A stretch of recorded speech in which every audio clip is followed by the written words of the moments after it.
Mic's on. Yeah. You may do that when we're. I'll do that when you start the music. Yeah. So Facebook, as you know, we're going to do the sound check now. YouTube, same thing. That's why you see all this in the beginning. Sound check here. Give me a second. We got a guest we're excited to share with you guys today. It was on the old show. We'll do that introduction here in a minute. Now I'm free falling. Yeah. Makes perfect sense. I know, right? That's if he can talk about some of that stuff. He's like, why is he singing? No, I gotta be careful though a little bit. But I mean, we know. We're not going. We can share some tidbits. You're supposed to have a mask on. Damn it. Yeah, dude. You know what we should have did? We're gonna do that. You know what I did the other week? Over real quick. Hey, shut it down and just start over. Hey, we know. We're not going. We can share some tidbits. You're supposed to have a mask on. Damn it. All right, there's the Facebook feed. All right, we'll be back in a minute. Facebook, YouTube.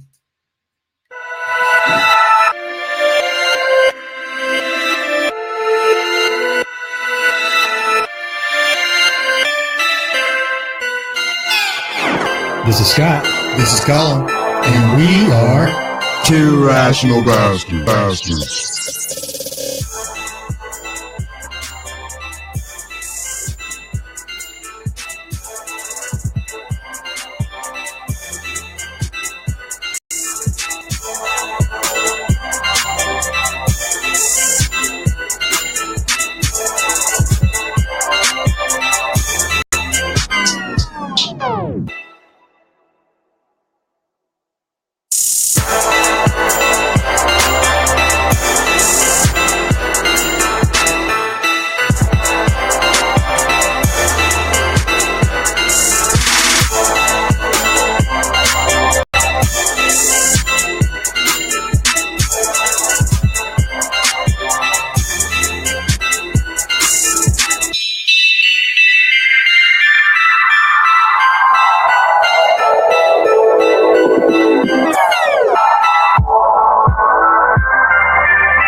All right, Facebook, that was the sound check. We're going to do the podcast audio drop here in just a second.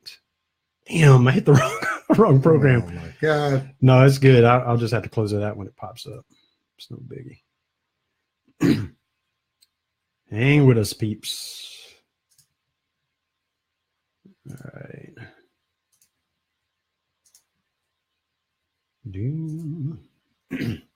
All right, podcast portion in 3, 2, 1. Welcome to another episode of Two Rational Bastards, broadcasting live from Rose Garden Studios, just north of Nashville, Tennessee. Live streaming every week on Facebook. Videos downloaded and uploaded to YouTube. Podcast drops the same day. Everyone, if you would, comment, share, like, come to our page, Two Rational Bastards, to do that. That way we can interact with you. If you do it on our individual pages, we can't see it until afterwards. And if you like what you see, share. I'm your host, Scott. It's Colin. Colin, what's up, man? So we got a great guest in today. I'm really, really excited. And I don't know, can you hear in your headset very well?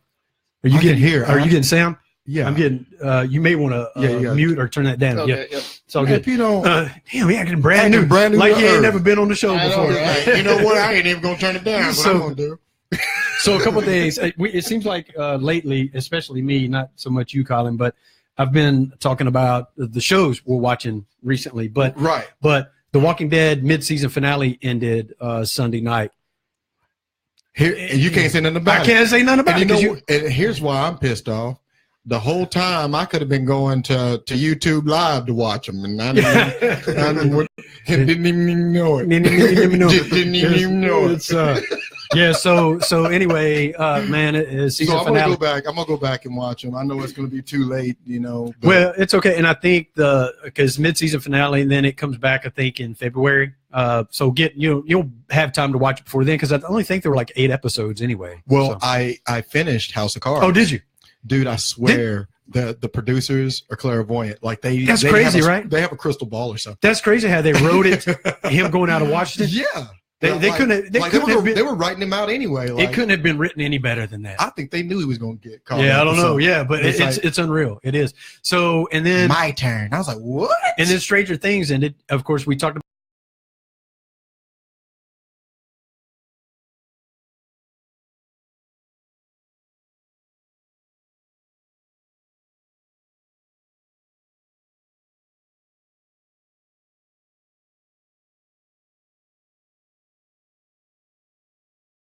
Told you there was internet issues yesterday, so it's coming back now. It fell off. It fell off. So if you have any of your like devices connected to the internet, just turn them off. That way, the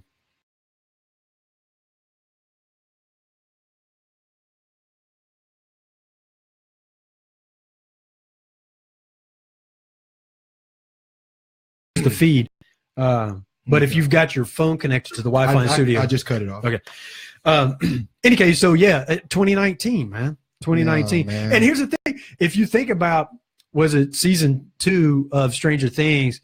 Elle had already looked like she's like 29 years old. Like she was 12 and now she's 29. It's going to be weird. It's not going to be kids anymore. It's going to be like, hey, let's go into the woods. Yeah, man, if you don't get your silly old ass out of the woods, man, you are too old to be in the woods. That's just going to be creepy. It's going to be creepy. These grown-ups on bikes going. Just like, let me get on my twin bike. I'm like, man, sit your old ass down. You know the bad lip reading? The one we watched where they did the Star Wars one, where they've done one for Stranger Things. It's 18 minutes long. Dude, it's hilarious. I don't even want to watch it. I can't imagine how funny it is. It's funny as shit.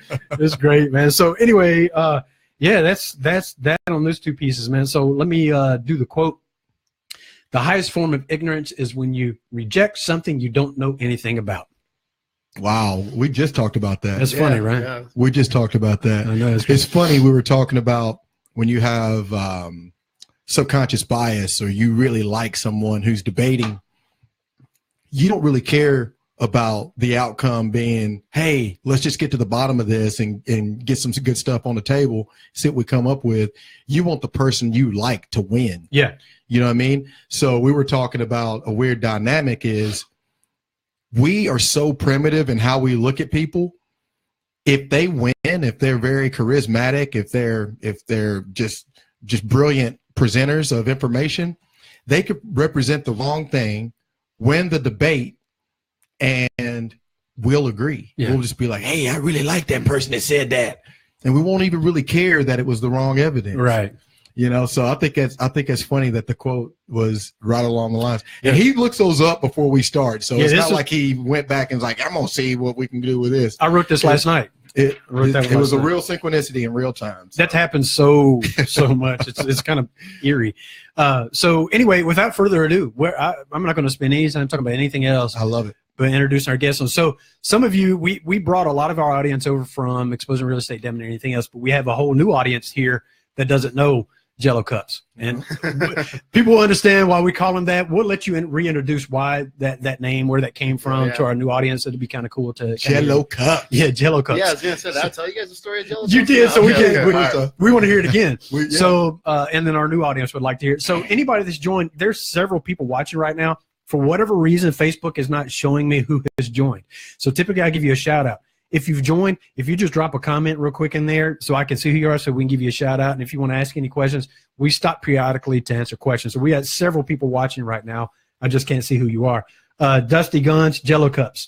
is what he said. Dusty Guns. You know who that is? Yeah, he's our vice president. He's kind of a little out there. He's a weird guy. Damn. Hey, Dusty, he just put you on blast on live, man. Yeah. So you do realize we're in 77 countries. So what you just did to him. You do realize this is not behind his back, right? Well, I know. I'm going to be seeing him on Saturday, so I'm ready for this. But. So Trevor Hart says right here he's in as well. So again, a lot of people joined. Those are the two that have said something so far. So anyway, without further ado, introduce yourself.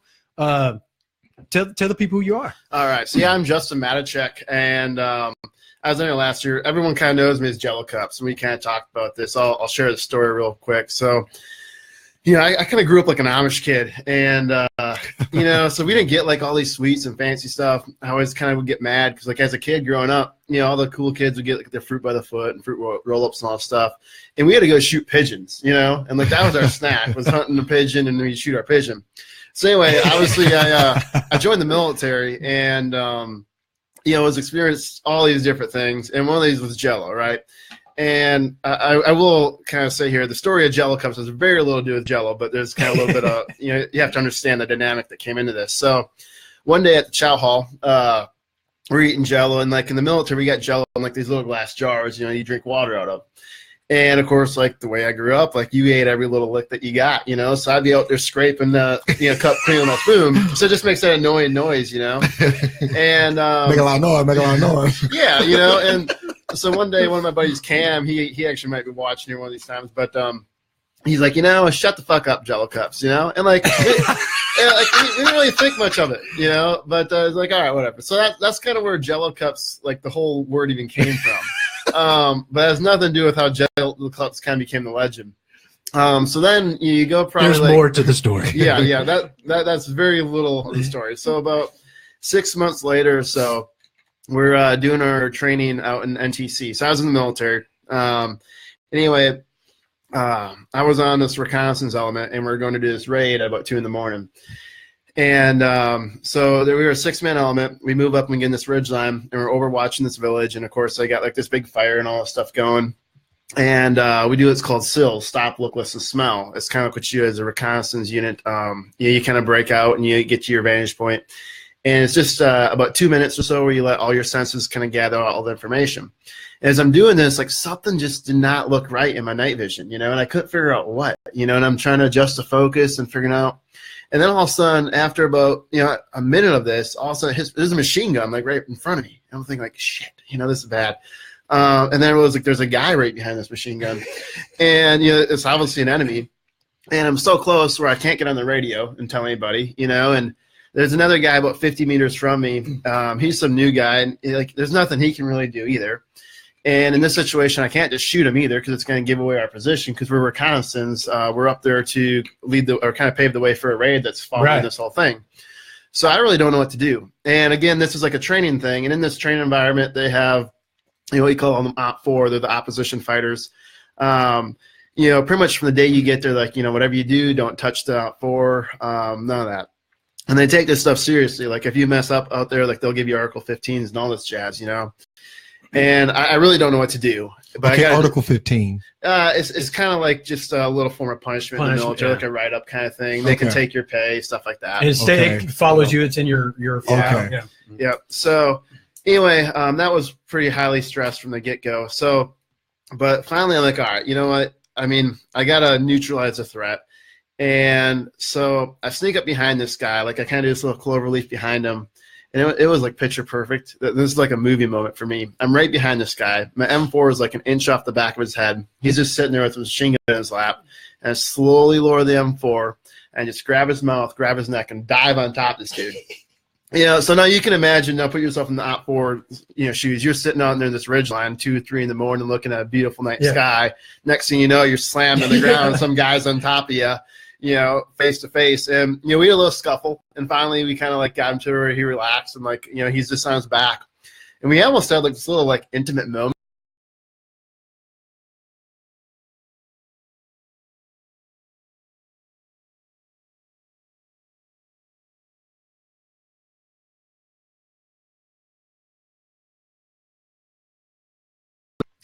And out of nowhere, the only thing I could think about So what I do is I put my finger on his lips and just go, shh, Jello Cups was here. And he just looks at me and it's just like, what? And I just kind of like sneak back out. And I'm like, oh my God, like I am going to get in so much fucking trouble for this. I just straight up like tackled this dude and we're not supposed to touch him whatsoever. And anyway, so the mission goes on. We do our raid.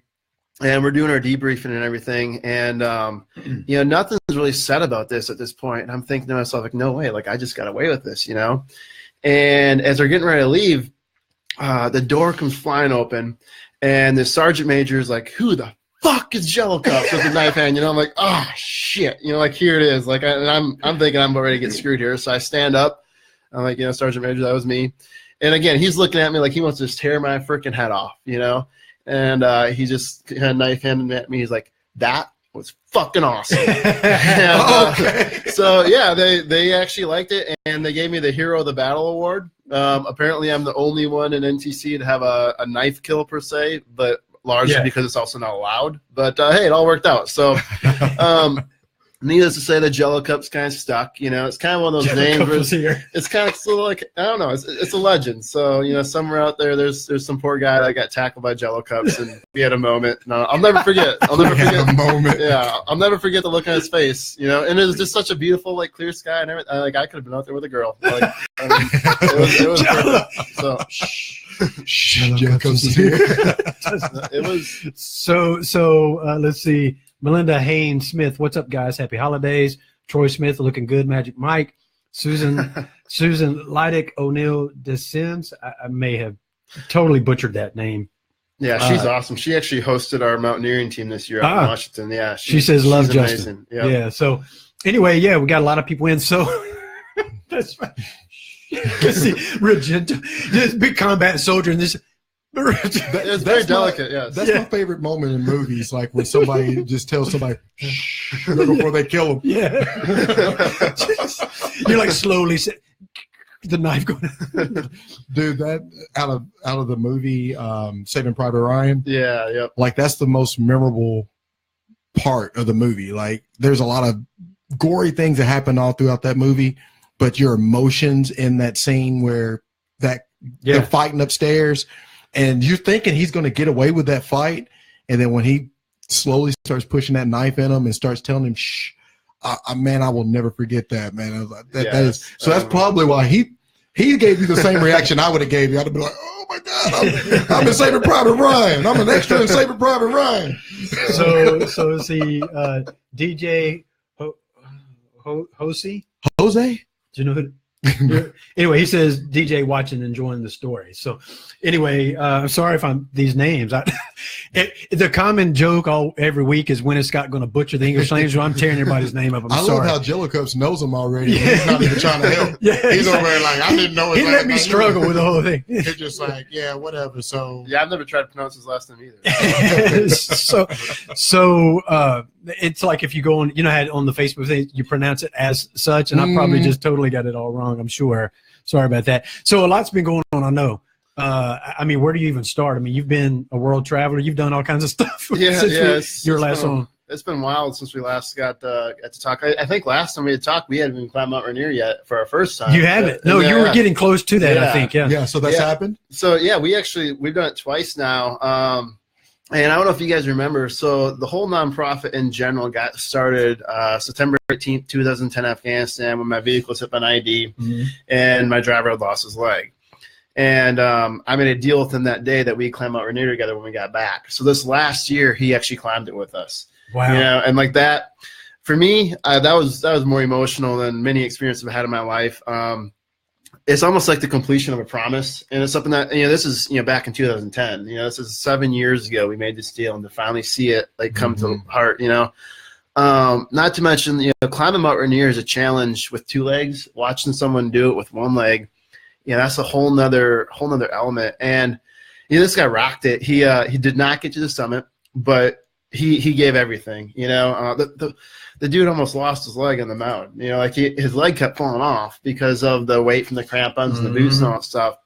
I said to keep readjusting it. And there was one point that it fell off and he kind of set to the side so he could readjust. And sure enough, his leg tips over and starts sliding out. Thankfully, we got it in time, but it's like, damn, like this is going to get rough, But no, this last year in Mount Rainier, that was quite the experience. We had 10 veterans out there total. Oh, my God. This coming year in 2018, we're actually looking at even making it bigger. We're going to pretty much kind of take over our own section of the mountain as a game plan and just run veterans up there all week. It's been such an awesome program. But again, this last year, nothing will ever come close to that climb. Not to mention, there's so many things that just were not in our favor. There's so many crevasses this last year. We had to take a different route that added like a mile to the trip. And at 14,000 feet, that's a pretty big deal. Right. Yeah. Not to mention, you have to go back down like 500 feet, then come back up that. So it adds about 1,000 feet to your climb. So that was quite the climb to begin with. I mean, even before that, I was kind of telling you guys, we had this little sponsorship thing going with Arizona, which took us all over the country doing base jumping, skiing, all this stuff out in Colorado. Right. Shot an awesome little like teaser commercial for them. Had some really cool stuff going on. And then even more recently, I don't think I even mentioned this. But a year ago, some random veteran from Florida reached out, and he wanted to paddle the Mississippi, right? First. You didn't mention that. And, at first I didn't think too much of it, but, eventually it kind of got to the point where I decided, hey, yeah, like I can help this guy out, and you got to the point where I was doing it with him. And at this point, like I'm thinking we were just kind of like paddling kayaks, it's going to be pretty casual, I was like, all right, whatever, Well, it turns out this guy wants to paddleboard the Mississippi. So, I've never been on a paddleboard at this point. Not canoe, paddleboard. Like stand-up paddleboard, like a weird surfboard for your knees. So that's tough enough on real calm, easy water, So so he throws this wrench in there, and I'm just kind of thinking, oh, damn it, I don't even know how to paddleboard at this point. Yeah. And I've already accepted to paddleboard the entire Mississippi with this guy. Did you stand on it, or did you? No, it's a stand-up paddleboard, And so we embarked on that a few months ago. And we had planned on taking us about 60 to 90 days. It's just shy of 2,500 miles. Oh my God! And Jesus Christ, it's no joke. It's like from Cali to here, basically. Wow. Yeah, it was stupid. But the goal. I didn't mean it in a bad way. He regurgitated it, and I'm just like, the way you said it and the way you say it were completely two different things. I mean, no, it was. That's crazy. You're usually like stupid dope. He's like, yeah, that was crazy. That was cool. But that was stupid. It was. What's worse is we still got to go back and finish parts of this whole thing. So, we got going, and there's been some debate back and forth of anyone that actually paddled the entire Mississippi before, because the headwaters. Like we think of the Mississippi River and we think of this massive river. The headwaters is bigger than the drainage ditch I grew up on, like it's a trickle of water, like you walk most of it, and you got rice paddies and all this stuff. And just on a big, these are 14-foot paddle boards. These are huge, Wow. They're fiberglass. Man, after 2 days, my paddleboard had 28 holes in it. Wow. I mean, this thing was pretty much duct taped and epoxied back together. And it's not, you didn't bring it back up, so. No, yeah, we had to rely on this thing. The two of us, we each had our own board. And poor Daniel, Daniel, we had very opposite dynamics. So Daniel's, been in water all his life, paddleboards all the time. Like that's kind of his thing. But he's a little bit older, not nearly as athletic as I am. Still a very, very awesome dude, a lot of heart and all that. But at the end of the day, he's just kind of in a different category, And then you got me over here that's never done this thing in my life pretty much. Don't know what I'm doing. I'm very athletic, but other than that, I'm just kind of along for the ride.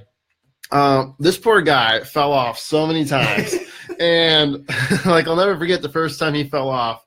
The river had kind of opened up. It was maybe 10 feet wide. And he was about 20 feet behind me or so. I'm kind of like, man, this is beautiful. It's fall. We're kind of just nestling through this river. He's like, yeah, and I look, I kind of look forward again, and then I hear him yell, and I look back just in time to see him getting freaking yanked off his board. Here, like a branch that caught his backpack and just straight up pulled him off. It was classic, Wow. And just right after the comment talking about how beautiful it was, it just made for quite the time. So I'm assuming the water was super cold. Yeah, it was pretty cold. I mean, that's part of why I didn't want to fall in. The other part is it's real dirty. But yeah, I mean, we got through the worst of it, but we got about 900 miles in, and his hands were so messed up that he had to go back and get surgery. He's actually, I think, had 3 surgeries on his hands so far. Oh my God. Why? So, what's that? Why? Oh, so pretty much all the tendons and ligaments in his hands, they were getting torn because, you know, you're paddling for 10 to 12 hours a day, and it's just this constant motion. And oddly enough, like, you know, you'd think you'd switch sides a lot. Well, just the way the winds were and the river kind of was, you were almost always on the right side, so that side just got completely annihilated. Not to mention the winds were no joke. We actually seriously considered if it would still qualify for the world record attempt if we paddled upstream each day, because like the winds were so bad, you let up with your paddle and it'll push you backwards, you know? And so, I mean, that was a nightmare, you know, but it's one of the things where I can't wait to get back on there. I can't wait to finish it. I am kind of upset that. Well, how did you escape the same issue with your hands? So I think a lot of it just goes into, you know, for one, I'm younger, so I can recover a lot faster. But for two, you know, I do all these endurance activities. Kind of already, Yeah, my body's very used to like these long endurance events. And this guy, he'd been out of the military for a while. And yeah, so again, for me, it's kind of natural for me to be in that environment. But no, he did awesome, you know, and I can't wait to get back out there with him. He's actually now taking the role of director of operations for the nonprofit. Oh, wow. Yeah, so he's very involved with that, and which I can talk a little bit more on the nonprofit side with the growth. It's been what we have coming on this next year is out of this world. So let's see, Kevin Sinister Molenbach.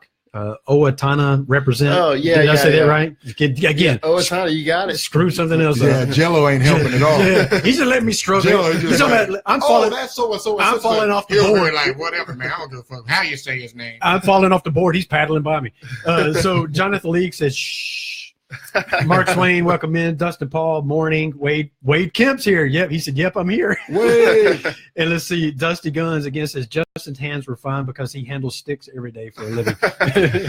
So I will say Dustin, or Dusty, he's a Marine, you know, and that kind of should say enough right there. Right. You know? Him and Guff, those two are like peas in it. Well, him and I don't know. There's something about all these Marines I meet. They are just like the gayest people I know. You know, don't get me wrong. They're all like these hardcore, like warrior mindset. But when you get a bunch of Marines around each other, I mean, I'm not even going to go into the stuff that happens. It's like, where does, I don't even know. Daniel Shinstrom, I'm here. Yeah, so he's the guy I was paddling with. Oh, okay, Daniel. Yeah, he just told your story, brother. So, yeah. Talking about his, actually, we always have a joke. So we used to joke. We have a picture of Daniel holding his hands out, and both of his hands are in these braces. And we have the caption out, like a little meme style thing: "Chronic masturbation ends veterans journey early." That's awesome. Yeah. So we give him a lot of shit about that, but no. But Daniel, the whole goal of this, and we've kind of talked about this a little bit last time. You know, one big thing that I've been trying to do is change this veteran narrative. You know, all you hear about is veterans are broken, PTSD, TBI, wounded vets, all sort of stuff. Which, yeah, they're issues, right? Mm-hmm. But at the end of the day, I don't think veterans are broken. I think we're just in an environment that we're not really, you know, we thrive in these chaotic and extreme environments. And so to say veterans is broken is really not looking at it in the right context. But geez, I was going, so, you know, what Daniel is kind of wanted to highlight with this too is like, you know, you don't have to be broken to do amazing things, you know? Exactly. Yeah, everyone thinks that, you know, I mean, even on this journey too, everyone's like, oh, these guys are special forces or something. Like, I was not special forces. You know, I was in a very unique unit, but no, I was not. But there's this like stigma out there that in order to do something amazing, you have to be broken, you have to be special forces, you have to be some Navy SEAL. Yeah, and it kind of gets annoying. Like, there are so many great people out there, service members and not, that they may have nothing wrong with them, but they're out there doing awesome, amazing stuff. And kind of like how we were talking, even with the debate side of it, some of the guys doing the best work, they never get any recognition for it because they don't fit the stereotype of what we expect to come from that background, you know? Exactly. Like cops, people don't really look at cops as being special forces, but when I hear about what my brother did, sometimes he'll tell me these different stories, has me rolling. I wish he would tell some of them on here. But suicide is a real issue in the military. Yep. And we had Rev D on last week. They have a lot of pressure, and it's high in that community. We didn't get a chance to talk about that. I wish we would have had time, but they have so much pressure to perform and to get the right message out. I digress. Scott, when he tells me stories about I talk someone off the ledge, not go up and tackle them and pull them off, but talk them off the ledge, that's a hero. Yeah. And no one will ever hear about that. You wouldn't have heard about it now. I mean, Scott would never, go, hey man, guess what I did, but I'm here to tell you that's Special Forces-esque to me. That's a hero to me, and you never hear about those. So I'm glad to hear you say that. Yeah. No, and it's interesting even in the nonprofit world. There's so many of these nonprofits out there, a lot of these veteran nonprofits that we work with, and some of them from the outside looking in, they look great. Like they know how to portray what they're doing in a certain manner, but then you actually start looking at their programs, and their programs have no substance to it. And I guess one thing with Veterans Adventure Group that's really been frustrating is we're so busy on doing what we do. What we don't do well at is talking about what we do. Yeah, we're so into it, and it's easy to get overlooked, and it's hard to find this balance of hey, look at me, but at the same time, even with I'll take my buddy who lost his leg in Afghanistan. If you look at our Facebook page, you'll maybe see one photo of him up there on the mountain.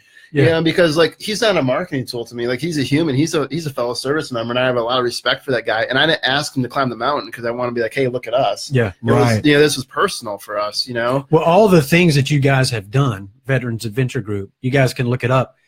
Your photos, your posts are all dated because you're not focused on that, and it says a lot about your integrity. If you looked at it though, you would think, oh, they're not really doing anything, but they've done so much and do so. He just doesn't focus on that. You really need somebody to help. Exactly, because I'll tell you, I'll tell you a problem. Because how people need to find you that won't need this service, right?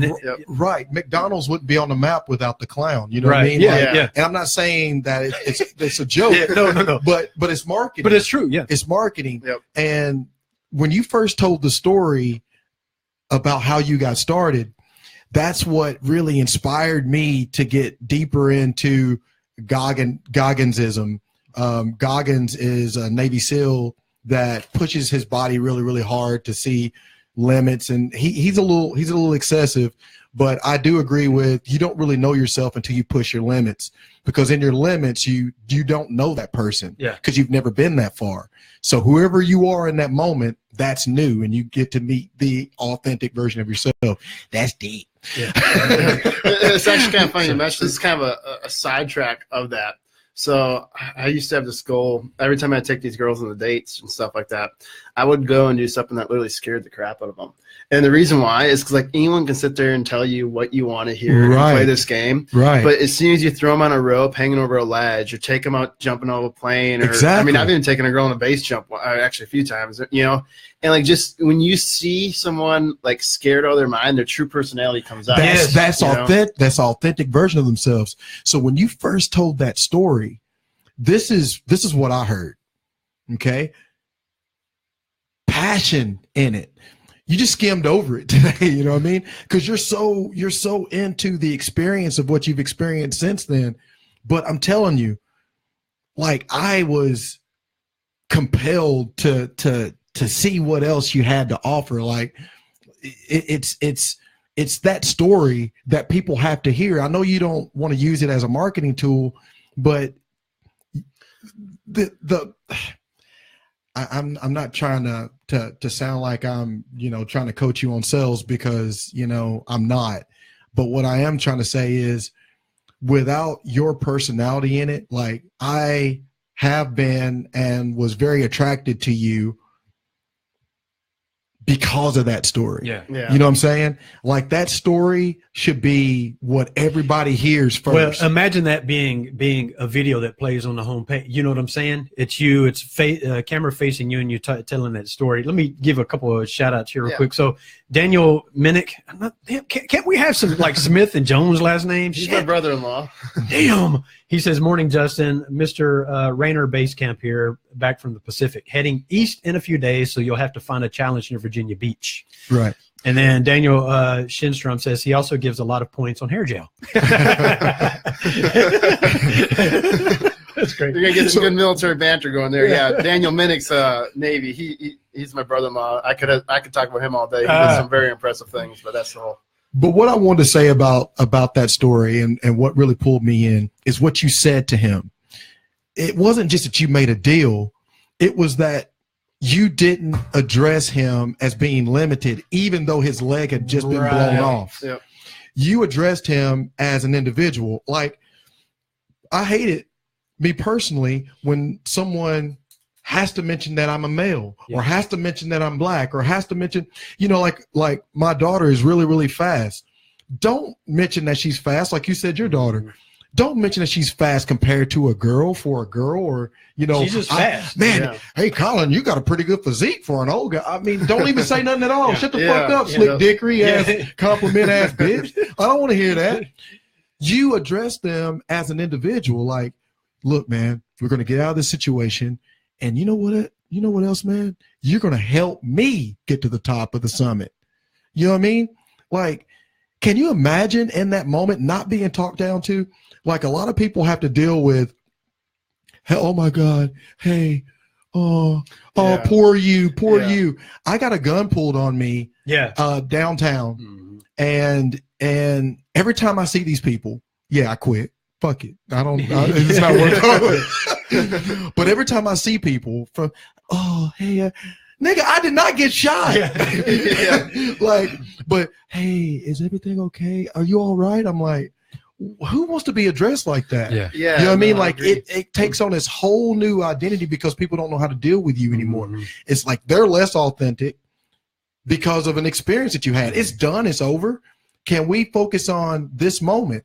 And in this moment, his leg is still gone, and you're like, not even letting him use it as an excuse. Another thing you said that day, well, I don't have a leg.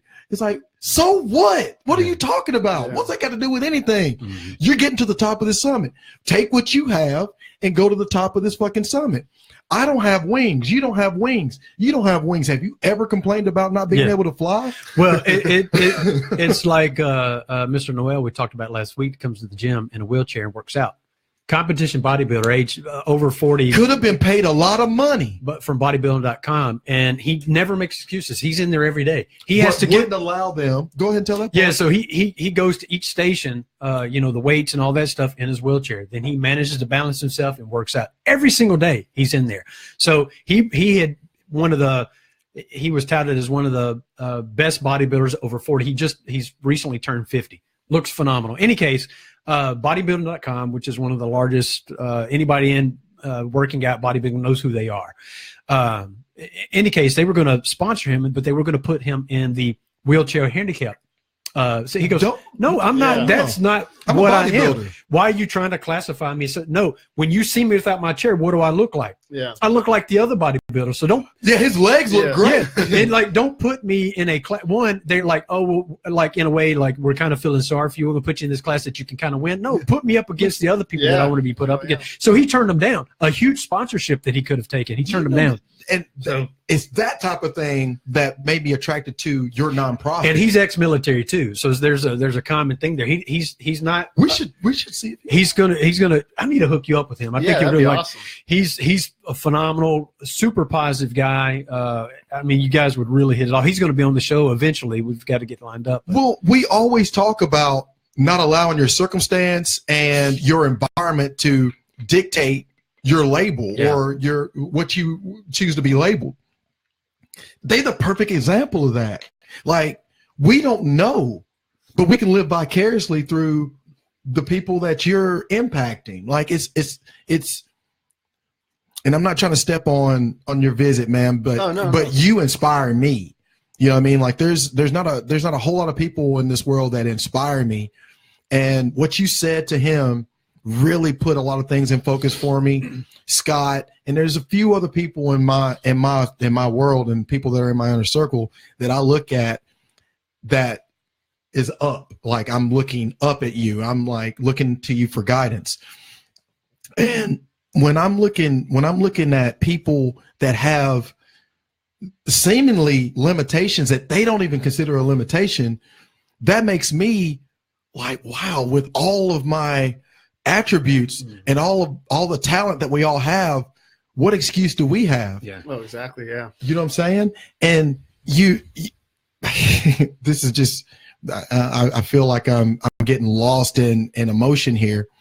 But the synchronicity here is we were talking about mirroring neurons or mirror neurons. In mirror neurons, if you're not familiar, they took a monkey and he was trying to open up a peanut. Okay. And they had these sensors on his head to signal what his brain was doing. And he would open up peanuts. They did that for months just to see what would happen. And they were discovering new neurons. And a scientist came in, opened up the peanut, and he saw him do it. And those same sensors fired as if he was doing it himself. So by pure chance, they discovered empathy. Because why would we need to feel what someone else is experiencing if we were meant to be alone? Maybe if you're a fucking cat or something. They found these same sensors in dogs and monkeys and dolphins, but cats are like, man, I don't give a fuck about no motherfucking mirror neurons. But why would you need that sensory? So when you have men that are supposedly supposed to be limited with one leg, one arm, whatever, and they're still climbing and doing all these different type of tasks that you're doing and not being labeled at any point in time, you're a human, you're alive, let's go. That is empowering to see, as well as I can't speak for them to experience, but I'm seeing that and I'm living vicariously and I'm experiencing it in that way. It sets a whole new dynamic of what you feel like you can do and what you feel like you need to be a part of. I mean, that I'm speaking for me. Yeah, no, I agree entirely. I mean, it's life changing just watching it. You know, not to mention it, there's you get the other stories that you would never even know. There's another guy on our skydiving team who, you know, he was struggling with PTSD. And one big thing with our nonprofit, I think I kind of hit it before, is I don't ever approach veterans as they're broken, you know? So I don't even claim that we do therapy. I don't even claim to heal people. It's one of the things where, hey, if this helps you, great, but I'm not here because I don't see you as broken, so I'm not trying to fix you. I'm just trying to enable you to do more amazing things. But anyway, so he was struggling with PTSD. And, you know, since, you know, starting jumping off airplanes, you know, now he's been able to get off his PTSD medication. And I look at the first time I met him when I interviewed him to see if he'd be a good fit for our program, and to talking to him now, and he's a completely different person, you know? And it's just awesome. You know, to me, it's like, you know, he probably would have been doing these PTSD treatments for the rest of his life. Meanwhile, he could just go and do amazing things like this that empowers him and gets him going. It makes him feel like he's normal again in a way, or actually it almost makes you feel like just you're in this whole new level because you're experiencing life, you know, and you're doing things that make you question your life too. You know, you're doing things that may kill you. At some point, you have to stop back and think to myself, like, why am I doing this? You know, and usually you find more reasons in that question of why that you should do it than why you shouldn't do it. You know, because it brings up so much of the good in you. And I don't know. Again, yeah, there's so many examples. I think of so many veterans that we've worked with that help that they've all just there's something there, that's for sure. And you don't say to them, you're going to be amazing. You approach them as if they already are amazing, and then let's just go. I mean, not even let's prove it or none of that. It's like, it's an approach that you always hear, you know, like people say, and they act like they have examples and they preach that, but have no examples, and they don't even do it themselves. We were talking about that earlier, but that is huge, man. Like, you're actually meeting them as an individual, not as some sort of label. I mean, like, how do you even do that? How did you even, I mean, were you that person before the incident, you know, with the Humvee, or in that moment, was it just like some sort of an epiphany? Like, so, like, I mean, it seems like a transformation. You know, when I think back at that moment, I was at a very conflicting spot in my life where, like, I loved the military and I loved what I was doing. I was pissed off about the politics that got involved. And there's numerous situations where we more or less just watched the enemy do what they do, and we were not allowed to do anything. Oh my God. And stuff like that. So that I was very conflicted that way. I had a phenomenal job lined up working for private security when I got out, you know, going right back overseas, making crazy amounts of money. But so that moment, it came to me at this point where I was trying to make a decision of whether whether I was going to stay in the military, get out, and if I was going to get out, what exactly I was going to do. And if I got in a contract, and I didn't feel good about contracting because I did what I did because I wanted to do it and it's what I loved, not because I wanted to make money. Right. And so all of a sudden you start making all this money for that, and you start to lose your motive, you know.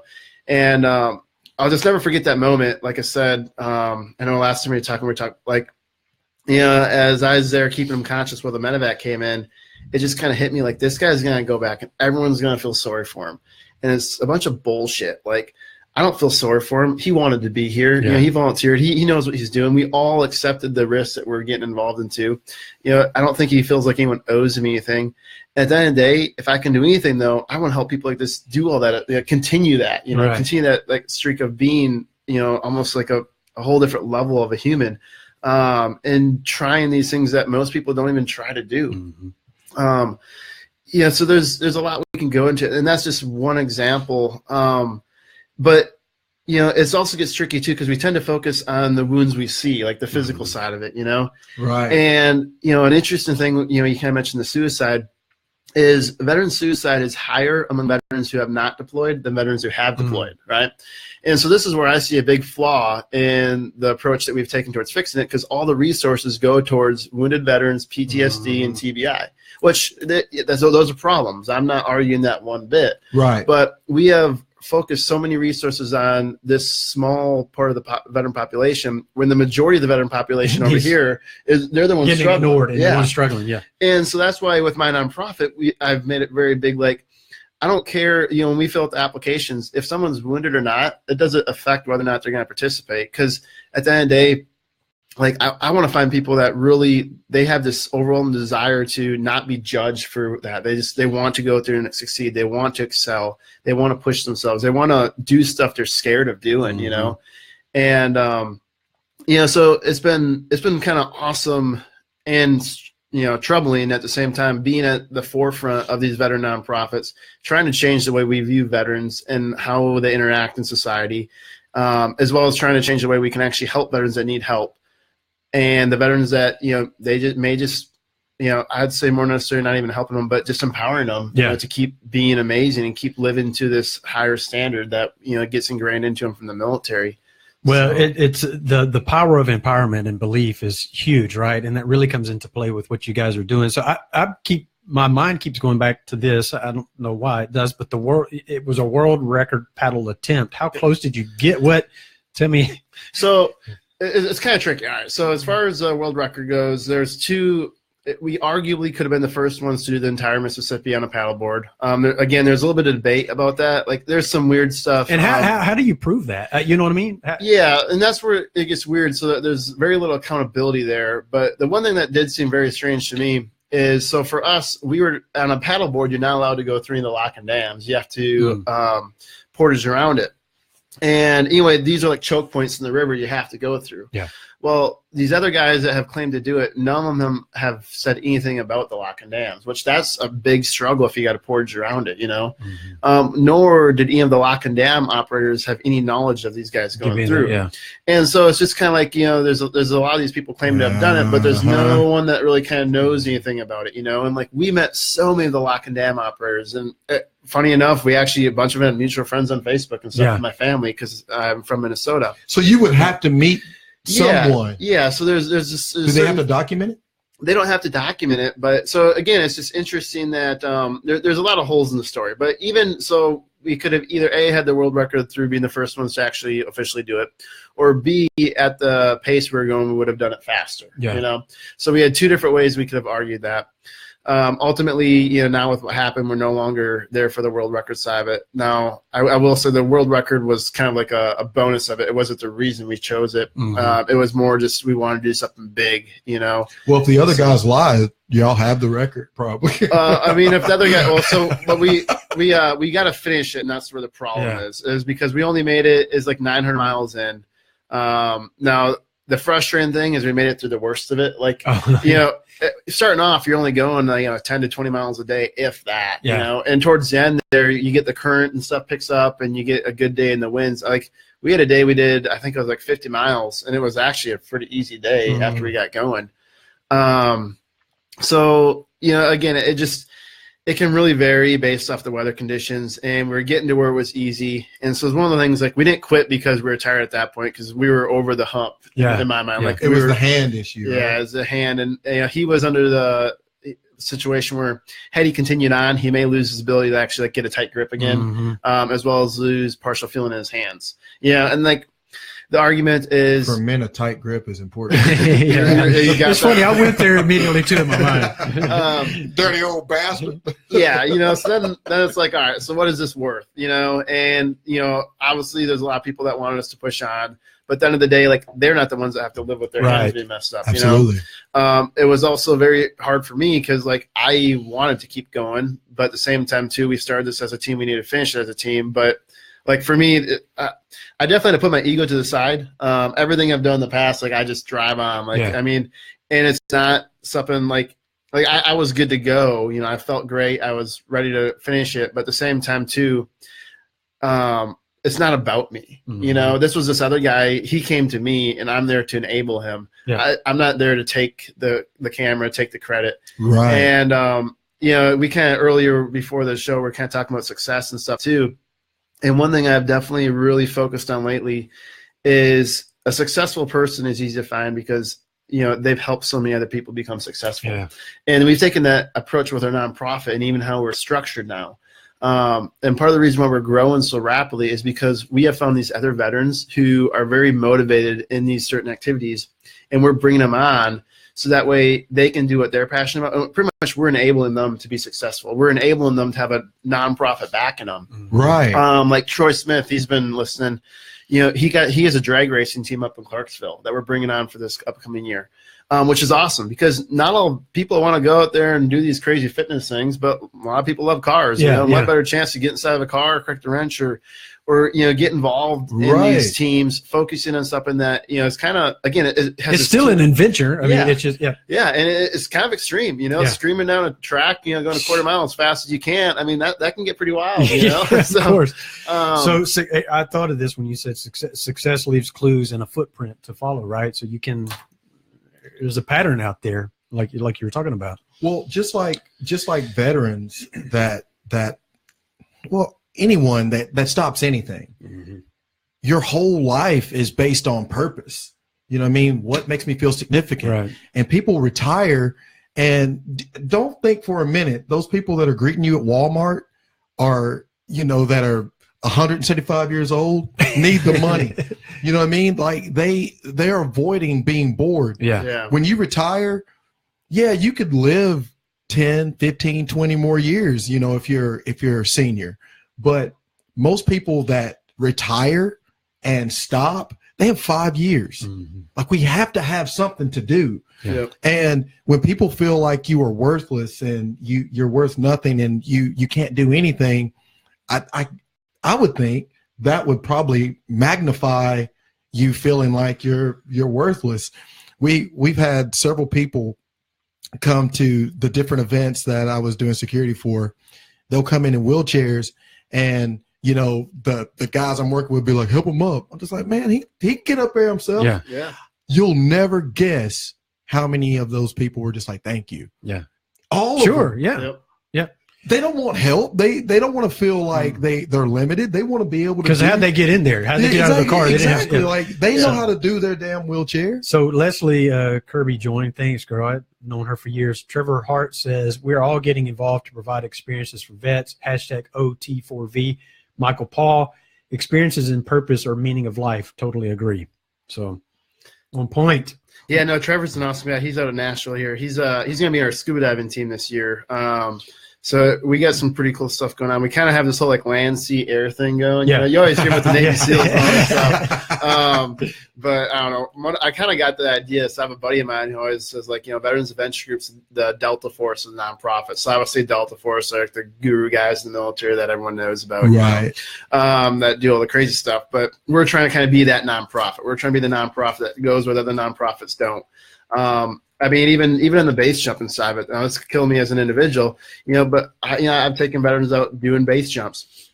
It's illegal, Yeah. But you know what? Those veterans loved it. Say it on here.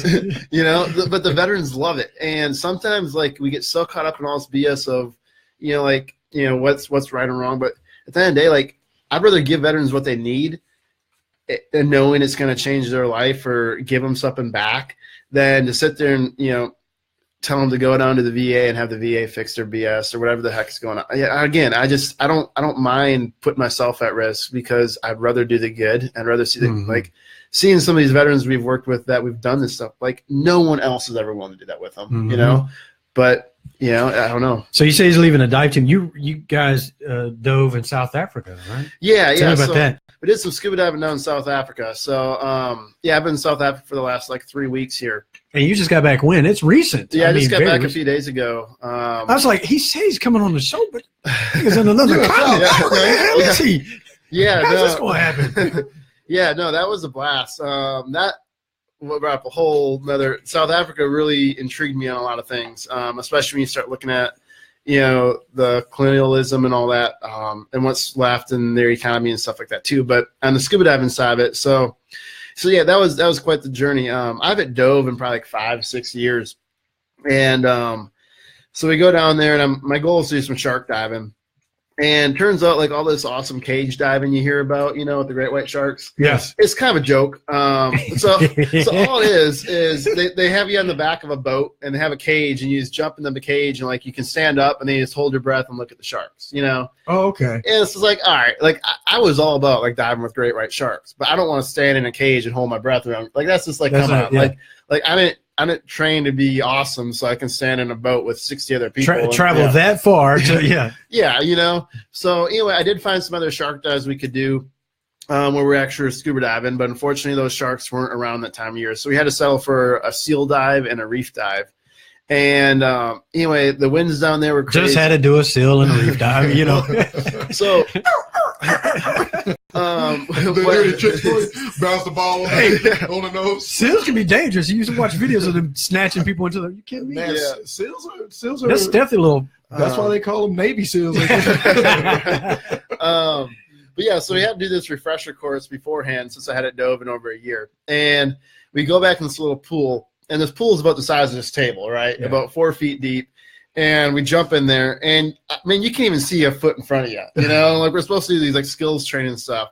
It was a joke. And then we had 10 things we had to do. We had 10 things we had to do. We did 2 of them before oh no, we gotta go. The weather's getting bad. So the person I was with, poor girl, the last time she had dove was back in college. And she had never dove in any big open water. The biggest thing she had dove in was a spring in Texas, a swimming pool kind of thing, And her eyes are about the size of golf balls going into this because we're getting into some pretty serious diving. And the water is extremely cold. And we're getting out there. The waves are huge. The wind's picking up. And the reef we were supposed to go to, we couldn't go to it because there was no visibility there. So we ended up doing this wreck dive. And the wreck dive was actually at kind of the limit of the depth you're certified to go to as an open water diver. And so already it's kind of and even on myself, I'm kind of oh my goodness, I can't believe I'm about to do this. This is freezing cold water. We're going extremely deep. I haven't dove in a long time. You start to question yourself. Yeah, sure. Right. But, I always kind of laugh because then they do the 3-2-1 where you go off the boat. And it's just like in base jumping too. It's all that leading up to it. I am so nervous and oh my gosh, I can tell you everything that can go wrong. But as soon as you get into this it's go time thing, the whole mentality changes. As soon as they start counting down, you just straighten up and you're all right, let's do this, and you act like nothing happened. Yeah. The training kicks in. It does. Yeah, it's weird how it just kind of you can switch like that. But the dives are great. Got to see some good shipwrecks, and then the seals, those were pretty cool. One of them bit one of the instructors' fin. You were saying that. Yeah, he bit it and hanging out. It was pretty funny. It was a good time. And the surge was out of control. You'd be swimming through these kelp forests and the ocean surge. Just think of it an underwater wave. It just throw you up against the kelp and then pull you back, and it was pretty wild. The goal there though, I was very unfortunate. I was trying to base jump off Table Mountain, which is also illegal. But, hey, you're in Africa, you might as well do something wild, And unfortunately with the winds, I was unable to, so that was kind of a bummer. But So Nathaniel Caleb Minnick said, you're pushing to the next level, Justin, always making connections here in Louisville to see who can support your nonprofit.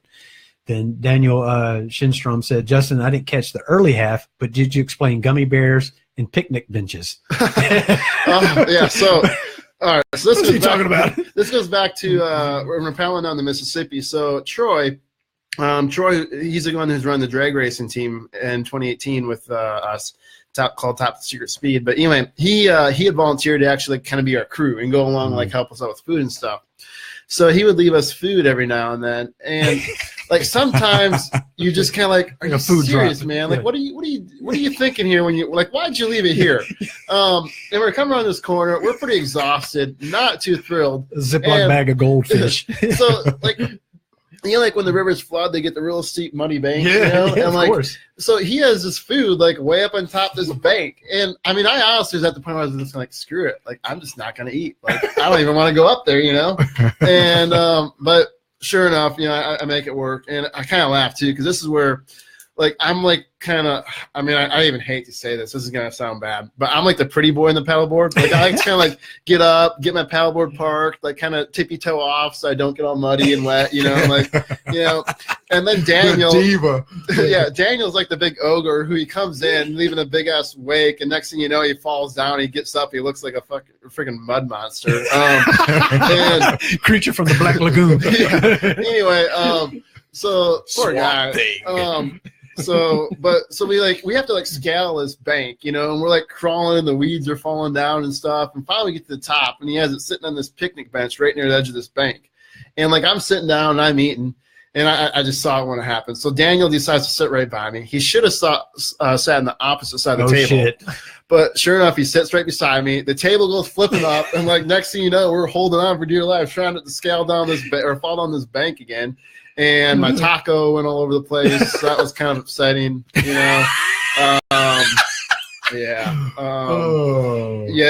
was kind of a mess. And Troy got a good talking to after that. That's hilarious. You motherfucker! I told you. He did it on purpose. He probably had like a deer camera set up somewhere so he could record the whole thing. It's on YouTube somewhere. We're gonna get paid for this somehow. We're gonna monetize on YouTube. So there was a photo you took from, I can't remember now. You were in a cave or something where you can't disclose the location. Yeah, I was gonna say, why you gotta bring up the secret stuff?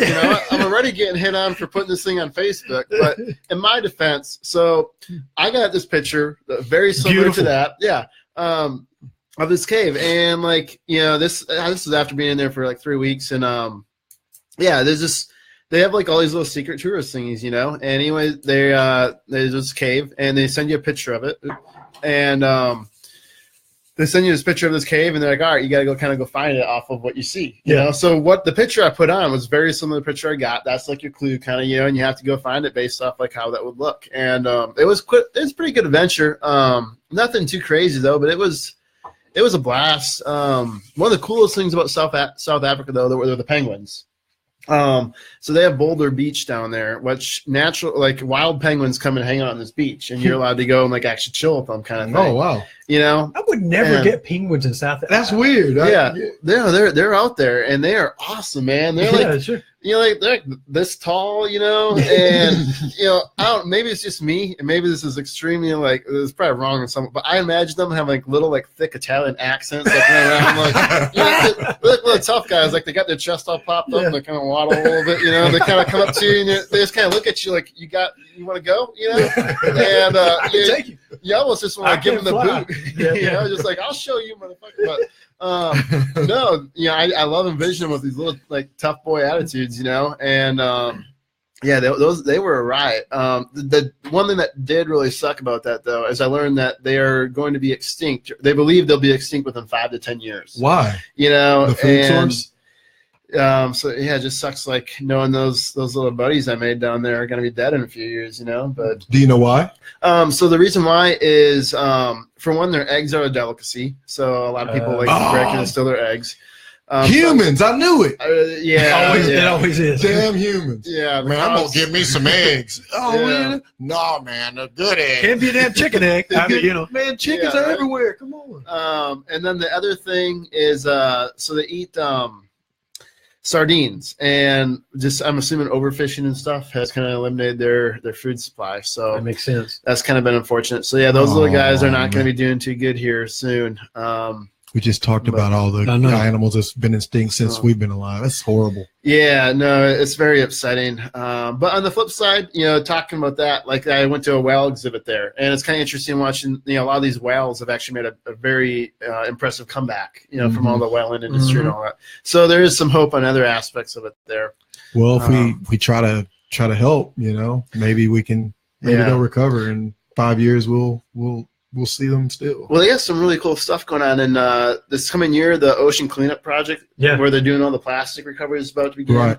And that's something I'm really excited for. Like the plastics, Jaden Smith, right? But I mean, have you seen that in the ocean? The big, huge. Yeah. It's like it kind of scoops it all up. Yeah. So there's some cool stuff going on, but South Africa is a very interesting country. It's really, there's a lot of stuff I didn't know. So in the 70s, they had what's called apartheid, which is pretty much where they took all the blacks and they pushed them out into what they call these townships. Mm-hmm. And, it created this massive amount of poverty, but the cities were only there for the whites. And it's just really interesting, even listening to the locals, like there's a lot of locals we talked to that were actually for it. And there's other locals that obviously were against it, but really? It's crazy. Like this was just the 1970s and such a massive thing, happened. I mean, it's not in my lifetime, but it just blows my mind that was so recent ultimately. And you can still see the effects of that when it comes to race down there. Yeah. And, coming back to the United States, it gives me a very different perspective on race in that in South Africa, to me, in my racism seemed very alive and well down there. And it's just, it was very not okay compared to American standards. It's very interesting. So right. That created a very interesting dynamic down there. And you almost feel bad in the sense that everyone who serves you is always, black. And, again, it's really strange. And you come back here and it's just I won't even think twice about anyone serving me the color of their skin and all, but they're right. That's the way it is. And it's okay. So but why did you went down there for specifically to dive? What did you go? What was the purpose of going? Mainly just it's kind of my own vacation in a sense. I do the paddleboard thing. I'm sure it was kind of a vacation for me, but ultimately I was doing it to help this other guy out. I don't even like paddleboarding, so it's kind of all right, I'm gonna help this guy. I had a blast when we were on, but this South Africa for me was kind of my vacation. I have to separate myself from the nonprofit. Sure. Otherwise everything becomes about the nonprofit. So. How long were you down there? 3 weeks. 3 weeks. God. All right. Well, we're not just going to skim over the apartheid. No, it's interesting. Well, the reason why I say that is because to me it's kind of interesting because the equality movement kind of starts and evolves. Their beginning was about 40 years ago. Yeah. And slavery was about 120 years ago. Yep. So it's odd that it's still right around where it was when there was sharecropping and stuff. Yeah. They're still I would have never guessed that. I used to hear about the apartheid when Nelson Mandela was in jail. Yep. Madiba. When he got out, it's he started the movement and started. So it pretty much died with him. It sounds like.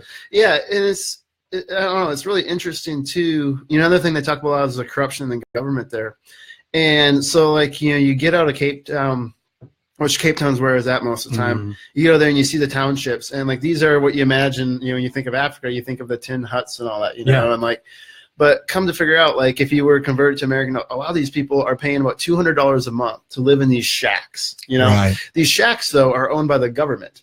Right. Yeah. It's just to me, the more and more you think about it, it's almost the rich they're profiting off the poor. They're robbing the poorest of the poor. It just seems crazy to me. To me, when you think of gaining wealth, you want people that can afford your stuff. Where do you? I don't know. It's just and it's a trap. So we had this on one of a past episode we did on sweatshops in China, and the government and the industry there provides housing, but it's just they give them just enough to keep them trapped into where they're constantly paying, and it's a lifetime thing. Even if they leave that company and they do something else, they still owe for that place that they lived before, and it's the same thing. Yeah, it's very similar. And again, to me, it just blows my mind. Like, I guess that just goes to show kind of the ignorance of being in America, especially, even growing up in the North, where it's a very different environment. When I came down to the South, in general, that was a big contrast. And then going there, again, very interesting. Another very interesting thing that has been very controversial lately, like with the poaching, there's the deal with the elephant tusk recently. Mm-hmm. Talking to our safari guide, the guide there, now I'm sure there's difference in opinion there, but he actually supported legalization of it because then they can control it. Mm-hmm. Whereas, so it gets to be interesting because, and it kind of goes into, what we had talked about before, sometimes a person who's well-liked doesn't actually have the right argument, and it's very interesting. Just like, if we spent more time really focusing on what was right instead of who portrays the information better, right, we could probably actually find much better solutions for a lot of these problems. Absolutely. Well, deer would probably go extinct if we didn't have deer season. Yeah. But if we didn't have deer season at all, we probably would have an overpopulation. Mm-hmm. You don't know. So to control, I'd never really thought about it with that narrative. And like, you look at a lot of the poachers, these poachers, it's not like they want to go out there and kill these animals. It's not like they woke up and they're just like, I want to kill all the elephants today. Right. They just don't have money. Yeah, they don't have money. And a lot of them used to work in the hunting and guiding industry. So obviously they know how to hunt and find these animals. So when you destroy that industry by putting bans on it, well, they still need to make a living because they're poor. And like, when we think of being poor, that we can't compare our poor to their poor. God, right. So it's very logical for them. Well, if I kill this elephant, that means my family survives another day. They're going to kill the elephant. Absolutely. And if we were in that situation, we'd do the same thing. So you think they're poaching not just for the ivory, but for the food of it? Well, no. So all right, the ivory is where the money making is at. However, so this goes back to the hunting side of it. When they had it regulated and they were using it as hunting, when they would kill these animals, the food would go support the local villages from the animal. So even though the ivory, like, whoever pays for the hunt, they can profit off the ivory or sell it, however that works, based off their permit, the food from that elephant that they killed, does support the local community too. So again, it's just. So when you don't know all of the dynamics of an argument, and then you so passionately argue, you just don't know. But if you went in and just like, man, I'm for poaching without that why, you look like an idiot. You look crazy, but you'd be on the winning aspect of that argument. But you're just a bad representative without the why. It's easy to take a side when you don't know the details. It goes back to the quote I shared at the beginning, right? The highest form of ignorance is when you reject something you don't know anything about. Exactly. I mean, that quote's coming to light. That's a great quote for Africa, actually. To be honest. Yeah. So Leslie Farrell Kirby, she said, got to run. Watching these three is a housewife's dream.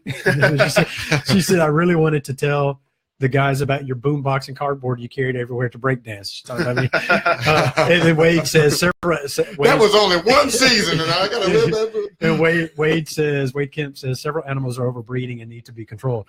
So anyway, what's next on the agenda for Veterans Adventure Group? Yeah. So Veterans Adventure Group. So I'm wearing a shirt. Look, I've got. Yep. I supported you guys. And I'm in apartheid, I guess, because they didn't even give me one. Racist. I'm sick of this shit, man. Just like, you like Nelson Mandela? Well, you don't get a damn shirt then. How about that? Shoot, no. So 2018 is shaping up to be awesome. So we have really shifted the dynamic in how we approach Veterans Adventure Group. For one, our fundraising, we are trying to fundraise more through our individual teams by offering the chance for people to actually come and join them on that team. So, like, say you guys want to come climb Mount Rainier with us. You make a donation to that team. Come on, man. It's cold on the mountain. Yeah, that's right. But, then you can actually go up there and climb with them, So kind of we're instead of. Black people don't like the cold. And when the last time you see one climb? Don't like the climb. Hey, you said there was a project where you work on cars, man. I don't even like NASCAR, but I'll go help out with that shit. I'll turn a wrench. So we can send you up with our drag racing guys. But, so some new teams we got coming out in 2018. We have the drag racing team. So they're out of Clarksville, Tennessee.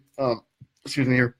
But they're awesome. The guy who's running it, he's a former 160 Chinook pilot. Great guy. I actually ran into him overseas indirectly. It's kind of cool. I've met so many people through my nonprofit that I served with overseas in some level. Capacity, And you just never knew. Yeah. I will wait and wait and wait. And then when they pull in, zip, zip, zip, zip, zip, and then sit my black ass back down and be like, man, this is something else, man, boy. I love it. The drag racer, boy. That's what it is. But yeah. So you don't actually change tires and drag racing. You know what? I'm trying to do the best I can. I don't know anything. What's the quote again? I'm ignorant on it. I don't know what I'm going to be doing, but that's what I want to do. Not on the mountain. How about that? But yeah. So we have the drag racing, which is going to be an awesome opportunity for veterans to do all sorts of different things in that side of the realm.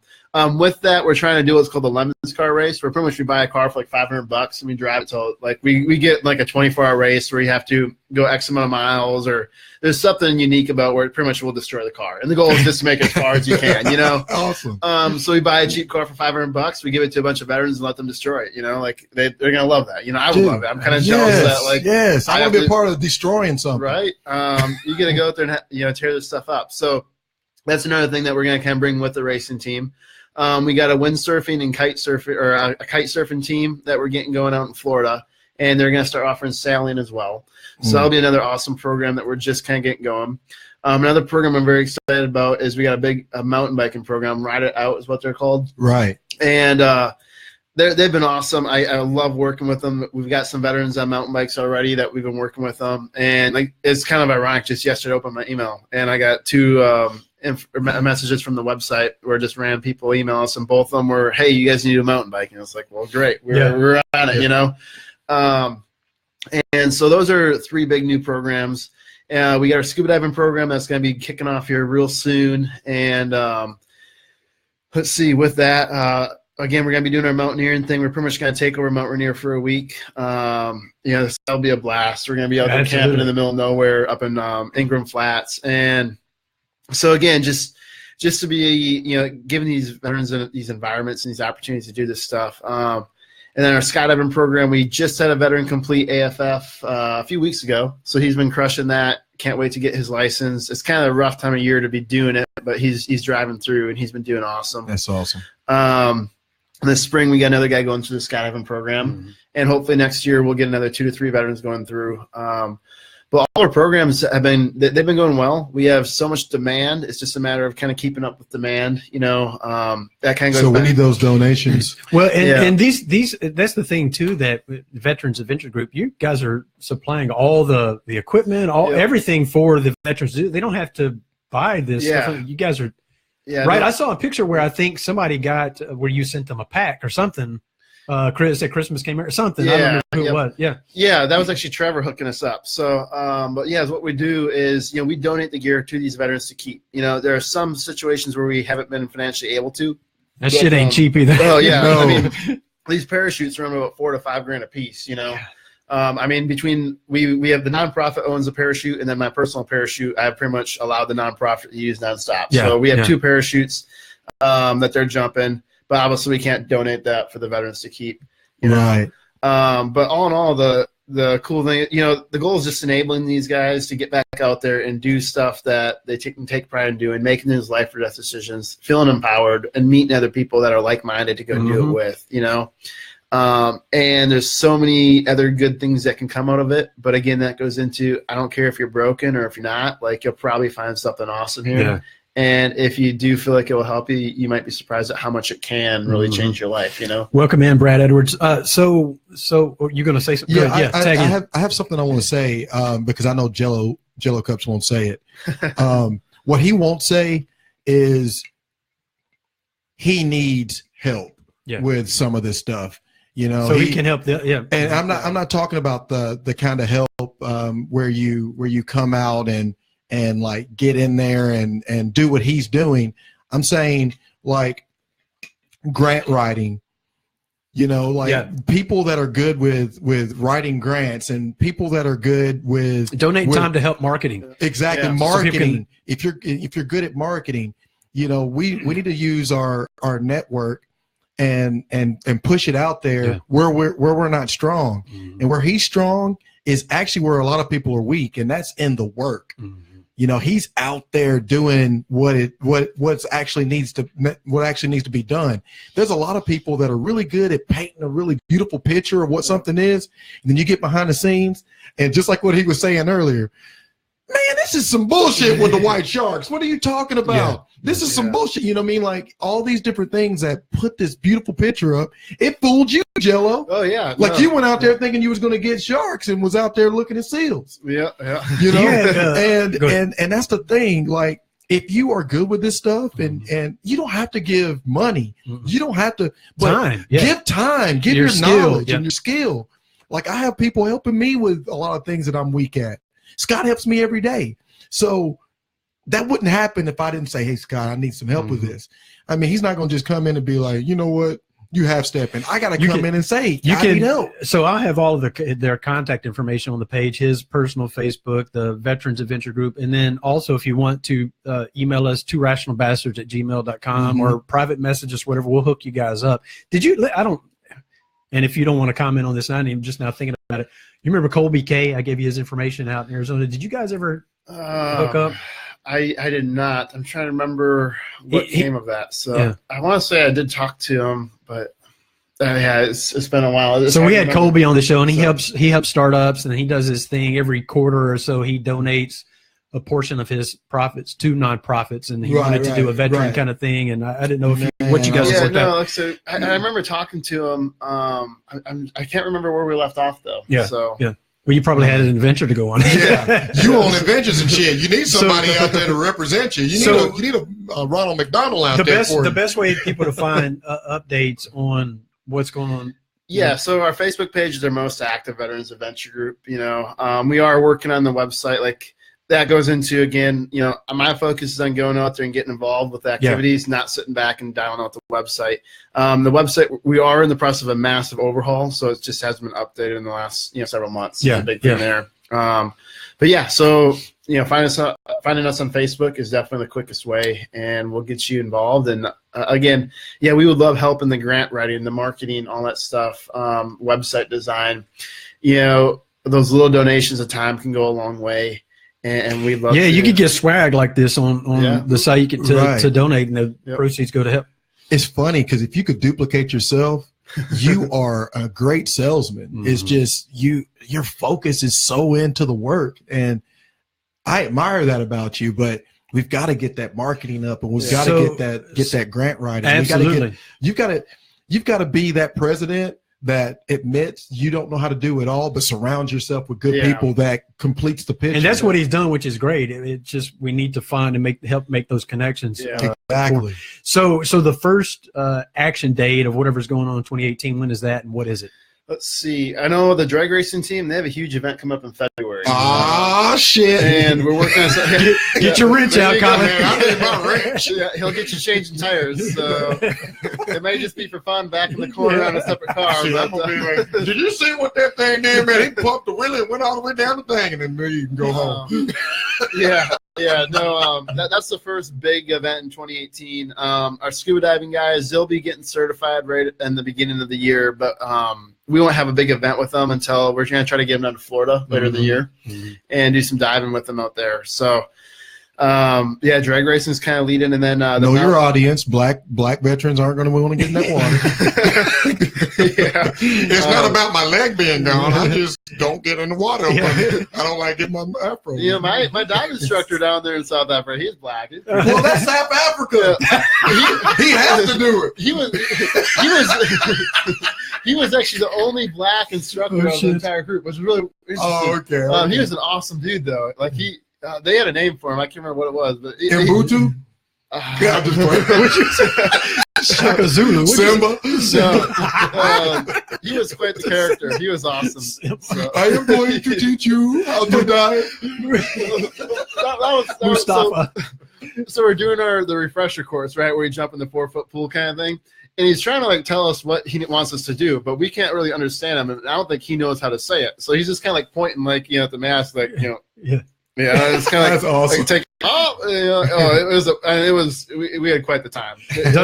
Dusty Gun says caving and rappelling trips every month too. Yeah, so the caving and rappelling trips, we do those every month. They do their big thing will be in October. They do Bridge Day where they rappel off the bridge. They did this last year. Wow. Legally, right? Yes. Yeah, so this is actually kind of the cool thing about this. So Bridge Day in West Virginia is for 6 Jello Cups gets arrested for doing a podcast and telling on himself. Well, just in spite of it, I actually took a selfie last time I was in front of the police before I jumped off the bridge because it is completely legal to jump off the bridge for 6 hours a year. So you can base jump there as well as rappel off the bridge for these 6 hours. So, of course, I obviously had to love the fact that a sheriff deputy stand right behind me before I jumped. So, like, hey, I'm one of like the 2 selfies I've taken in my life. You remind me of a rapper that rhymes about the chop shop that he takes all his cars to. And he was like, we know where it is. But, come on with me. Tupac. Well, like R. Kelly saying that wasn't him in his house. Dude, we saw your house on MTV Cribs. We know it's your damn house. We know it's your bedroom where you pissed on the little girl. Now, come on. Yeah. So, we got him all off track. Just say, we got so much going on this year. So were you talking about jumping off? Sorry, the bridge thing again.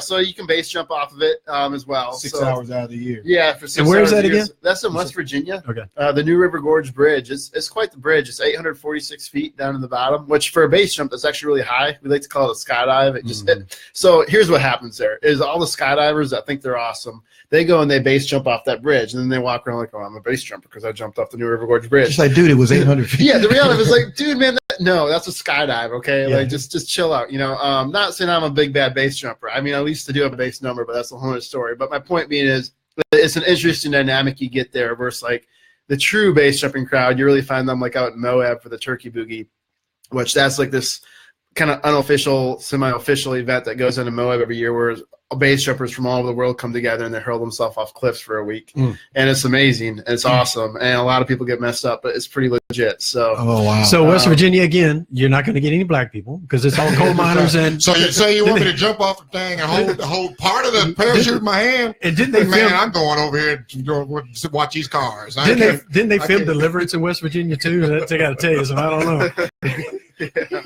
So. Yeah, but that's going to be in October when we do that, so that's kind of end of the year. So, but yeah, like I said, there's a lot going on. It's hard to keep track of it all, especially now where my position is more empowering these individual teams from all over the country. So these teams, they all have their own activity lists, and again, my goal is to, like, what do they need? What can I do to make them go out there and crush it and serve as many veterans as possible? Wow. It's kind of been my role. What you're saying is you've got cells. You've got secret cells all across. So we kind of joke about this, but I kind of have this deal, like, if it ever goes to, heck or whatever, at least I have all these teams. I kind of have, I have like my skydiving guys and my scuba diving guys. I have I have all these extreme athletes. See, I was joking. It reminds me of the end of Fight Club. You think it's just about fighting, and at the end, it's just like it's all these different. No one talks about Fight Club, in every county and every state and every inch of the world is a part of Fight Club. Yeah, Jello is sitting back like, I got a split personality. It's like the ones that Wolverines. Yes. Yeah, we got our little armies all over the country ready to roll. So no, I actually think it'd be awesome to, as these teams grow, get them involved and other well, I think I've talked about it before. Every team has a giving back component, so they have to do community service as part of their. It's not necessarily like their debt, but we just, if we're going to give them something, we want them to give something else too. It's kind of a pay it forward kind of thing. Yeah. So we do that, but I would love to take these, teams as they keep doing this stuff and take them to countries like Africa where they can really benefit and use the help a little bit more. But not only that, but actually get these guys interested or expose them to what we're doing. There's a guy going around Africa right now teaching people how to paraglide, and for a lot of Africans, that's something that it's kind of like that wealthy, like Europeans, they come there and they paraglide, but like Africans actually don't even get to enjoy what their country is great for. Wow. And that guy's actually out of Chattanooga. He's a veteran himself that's doing this. I might have to get you guys in contact with him. You guys would love to talk to him. But, give these, veterans the opportunity to go out there and get, the actual native Africans involved in some of these activities so they can enjoy all the fruits of their country, Wow. Which I think would be amazing to be able to help facilitate. Well, the thing about that too, you think about this, you're empowering them to learn something that then they could possibly turn into a business. Oh, exactly. Right. Wow. I mean, oh my God, that would be awesome. That's pretty damn amazing. Yeah, no, there's so much great things going on out there, and it's awesome being in the world I'm in. I'm kind of like this little utopia. Like I get to hear about all the great things and see all this great stuff. It's not like all the bad stuff. Don't get me wrong. It's there. It's in my news feed. Yeah. But I'm so focused on all the great stuff we're doing where that you kind of just push it aside. I'm like, this is what I can control, and I think with everybody, you just have to find that one thing that that's your beast and you're going to fight it, and that doesn't surprise me at all. There's so many good causes out there, whether it goes with, children or pets or, pollution, the environment. But if you try to focus on every one of them, you're going to do everyone very poorly. Right. So if you find that focus of what can you do to make the world a better place, and that's where you divulge your time and you invest into it, I think you really start to see the fruits of your labor. And that's where I'm kind of at the point where even just 2 years in, seeing the fruits of the labor that we've done and, seeing, these guys that we helped and getting to talk to veterans that we've served that I've never had any interaction with other than they know who I am. And I shoot them a message like, hey, tell me about what happened when you were out with, one of our teams. And they give you feedback. And it's just like, knowing that on some level, even though I wasn't directly involved, what we did has allowed this to happen, Absolutely. So your real quick, I asked that just came to me. So your first adventure you ever did, how many people were involved in that? So the very first adventure was Mount Rainier, and that was we had 4 veterans involved in that one. So now typically when you do one, how many people do you? This last year we had 10, and we had several more kind of on a waiting list for that one. This upcoming year, the reason why we're taking over the mountain for a week is I think we can do 20 to 30 veterans. Yeah. And I think it's and you have enough people that want to do it. You just couldn't do it last time. Yeah, we didn't have the logistics to do it, but now that the very first time we used guides, which is pro and con. Now I'm very familiar with the mountain, and we've got enough expertise within our own group. Yeah, we can run it ourselves. See, here's something too to reach and give an avenue for the Veterans Adventure Group. You actually need not only the marketing and some of the back channel stuff, monetary, but you actually need some manpower too to help you with this too. Yeah. I mean, these are